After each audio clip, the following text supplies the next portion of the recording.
পৃথিবীর বুকে একটি সময় বিরাজমান ছিল ডোডো নামের পাখি। জানা যায় মরিশাসে বাস করত ডোডো নামের এক ধরনের পাখি।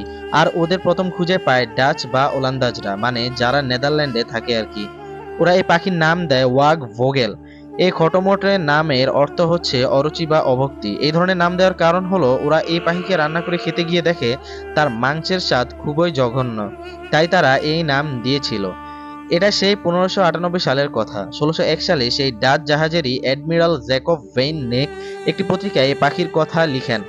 আর তখনই সবাই এই বিচ্ছিরি স্বাদের মাংসের পাখির কথা জানলো। তখন ডোডো পাখির বর্ণনায় বর্ণনায় বলা হতো পাখিটি নাকি দেখতে অনেকটা পেঙ্গুইনেরই মতো।